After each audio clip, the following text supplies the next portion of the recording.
Hey there, and now we're going to go over the next week's labs, which is encoding specificity and irrelevant speech effect. So let's just jump right in, right? It's exciting. So the encoding specificity lab went into the idea of first they gave you uppercase and lowercase words. You went through those, and after you went through those, you had to judge if the word in the second set, you had to judge if that word had appeared in uppercase in the first set. So basic questions.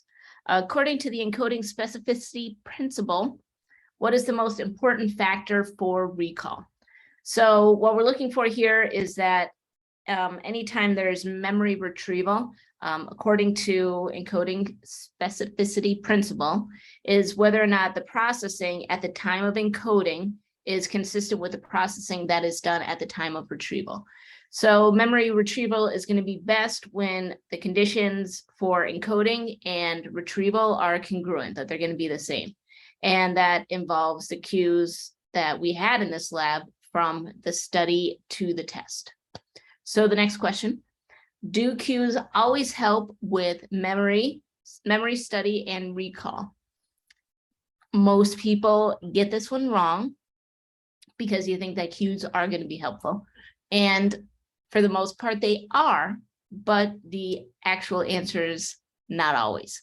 So having cues at recall is often going to help. It's going to help bring these memories back in.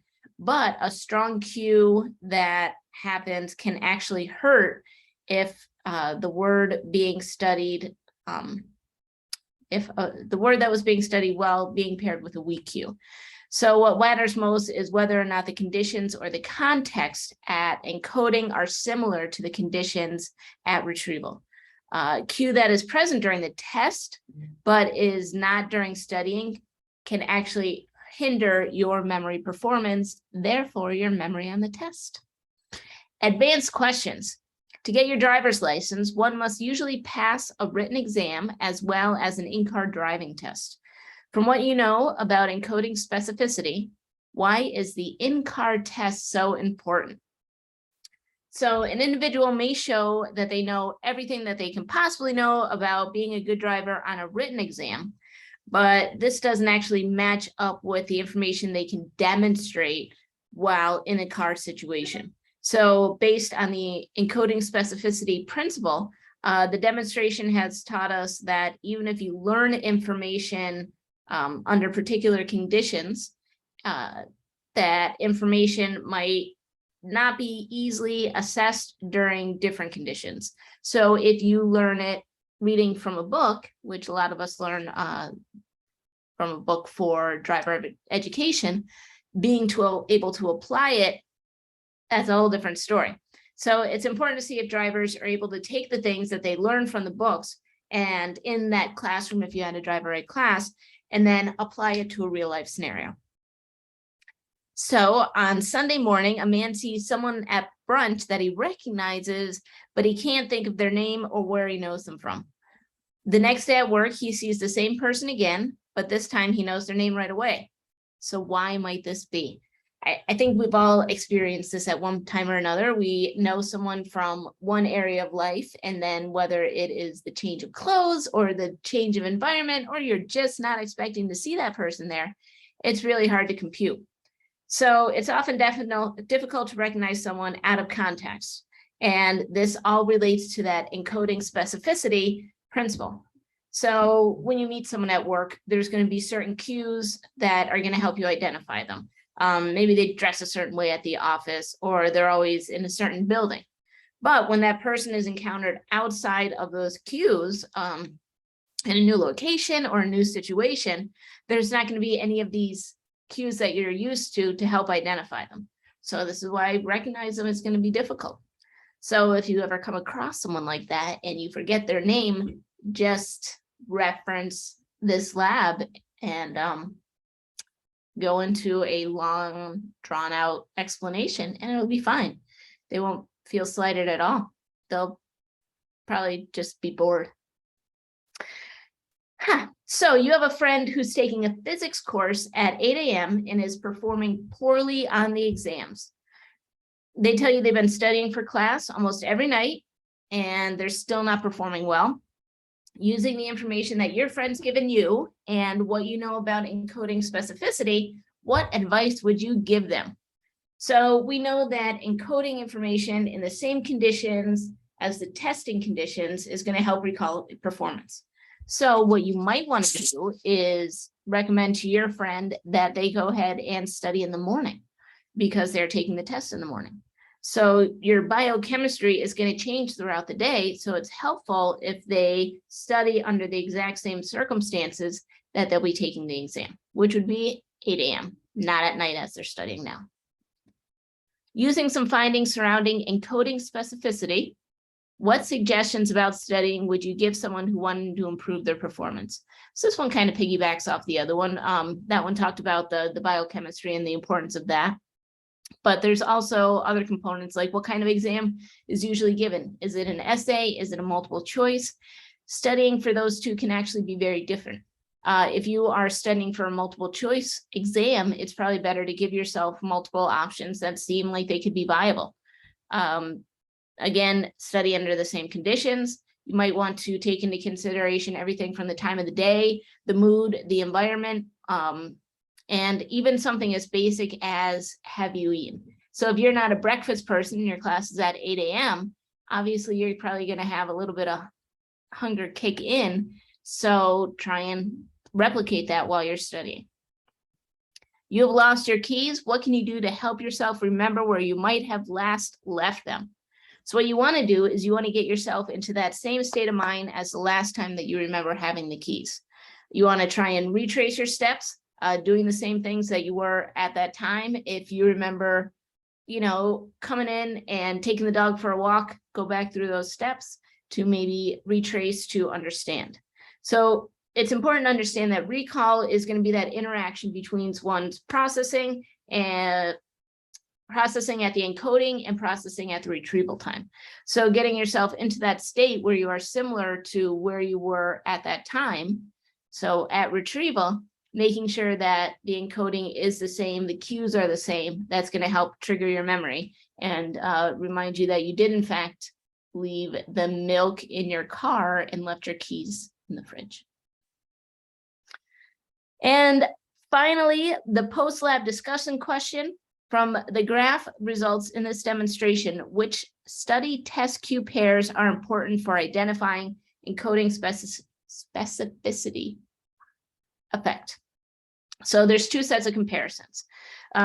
For the study of the words with the weak cues, encoding specificity is found for the proportion is correct is larger for testing with a weak cue than testing with a strong cue.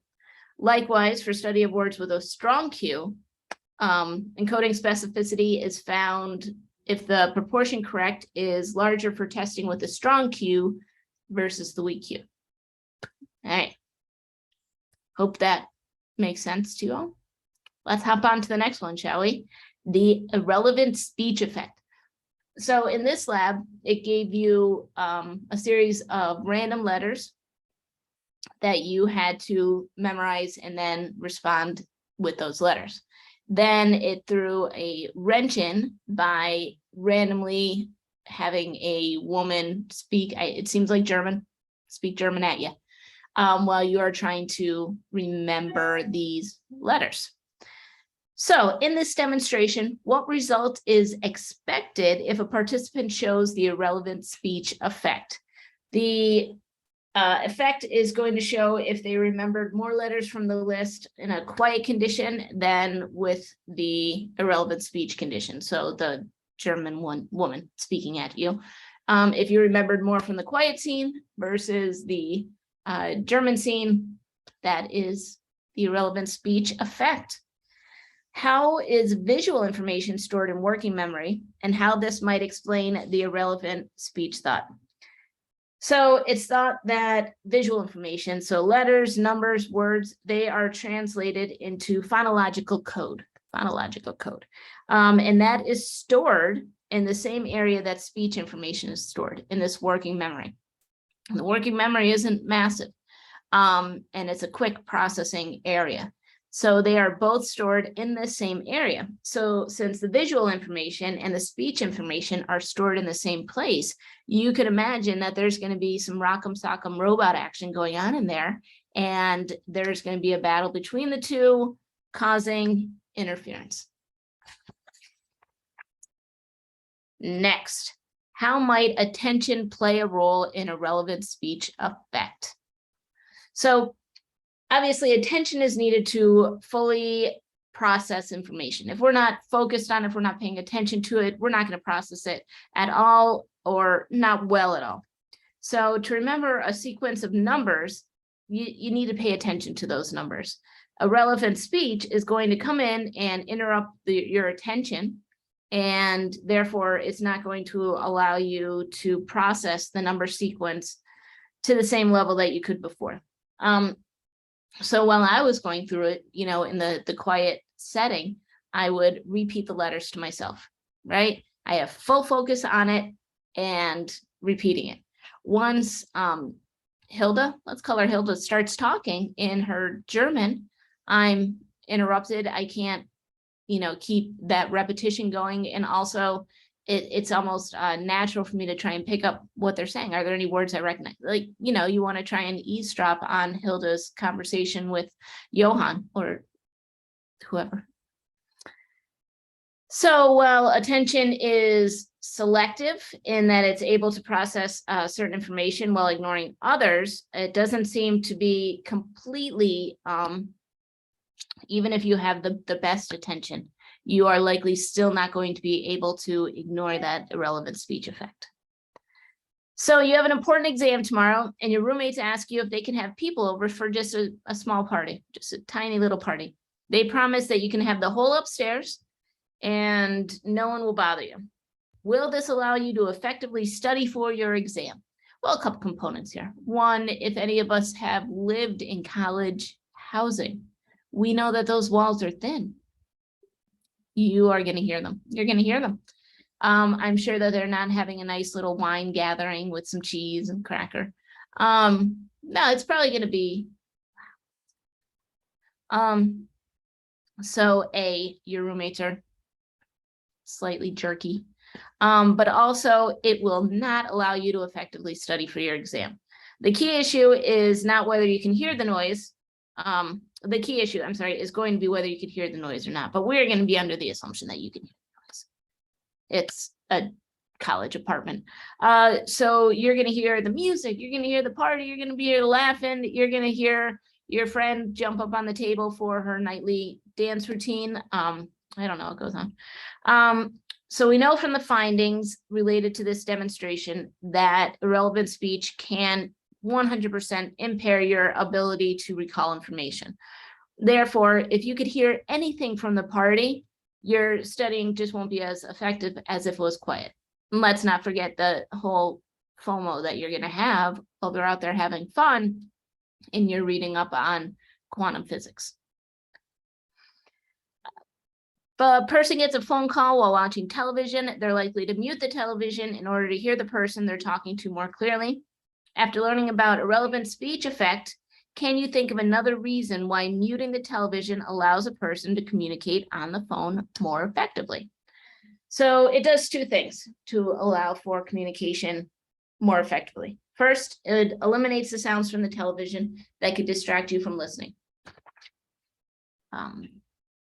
And then second, by eliminating the television, one is preventing interference between the television speak and the speak of the person who you're talking to, the ability to process what they're actually saying.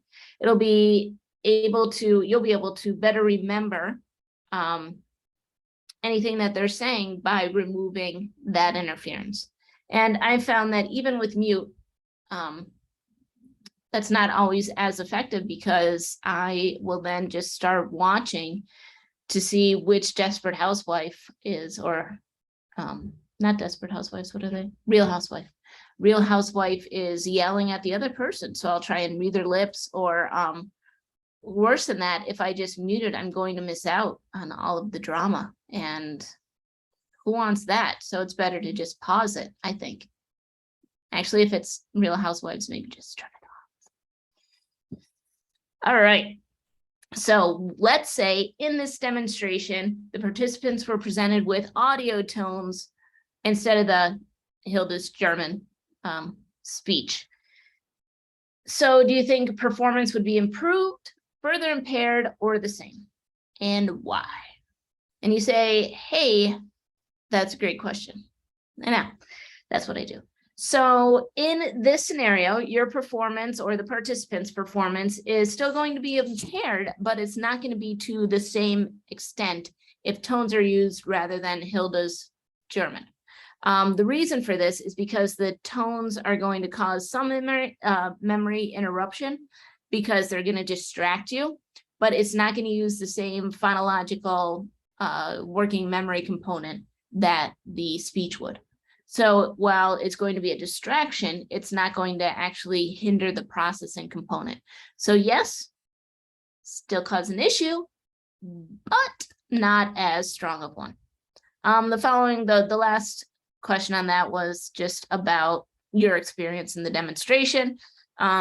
Which hypotheses do you think is more correct? And explain it. That one's all with you. I don't know what your experiences are. Pretty much whatever you tell me, I'm not going to tell you you're wrong because they're your experiences and reflections. So that's it. All right. I hope this has been helpful for you guys. Thanks for listening and hanging around if you made it this far. See you next week.